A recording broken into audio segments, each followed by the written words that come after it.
Hi guys, special today. Binigyan ng ating mabait at magandang kapitbahay. Salamat sa iyo. Tara guys, gawa natin ang paraan para maging ulam ito. Syempre, inugasan muna natin guys at paparisan natin ng sardina. Sardinas, baka naman. Ito ang gagawin natin guys. Pagkagayat ko nga guys nitong aking mga gulay, syempre inugasan muna natin yan. Depende pa rin sa inyo kung anong gayat ang gusto ninyo. At nang matapos nga ako dyan guys, ito na, isinalang ko na ang bawang sibuyas. Kung makikita nyo, napakabango niyan guys. Grabe. Wala talagang taong aayaw sa bawang sibuyas kapag ito yung nagisa na.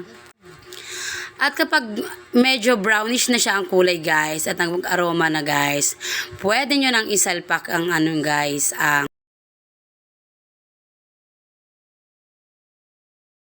pwede nyo nang isalpak itong sardinas guys. Yes, halu-haluin lang na mabuti hanggang sa paghalo ng ikot ng mundo sa iyo. Charot!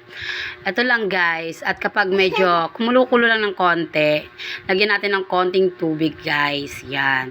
Nilagay ko nga pala dyan guys, mga 2 cup. Mga 2 cup guys. Medyo gusto ko kasi masabaw-sabaw. At tinimplahan ko lang ng asin at bechin. Nakadepende naman sa inyo guys kung anong timpla ang gusto ninyo. Kung medyo tama lang ba o medyo maalat. Nasa iyo lang yan guys. At nilagyan ko talaga dyan ng bechin guys. At nang matapos ko nga lagyan guys, ito na nilagay ko na ang gulay guys. Yan. Unti-unti ko lang nilagay guys hanggang sa mapuno ito.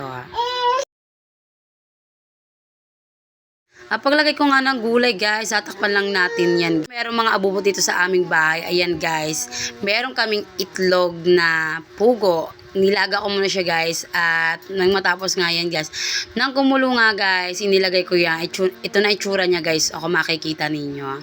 Medyo mapaparami ang kain natin kahit ganito ang ulam guys. Maraming sa panonood. Salamat po.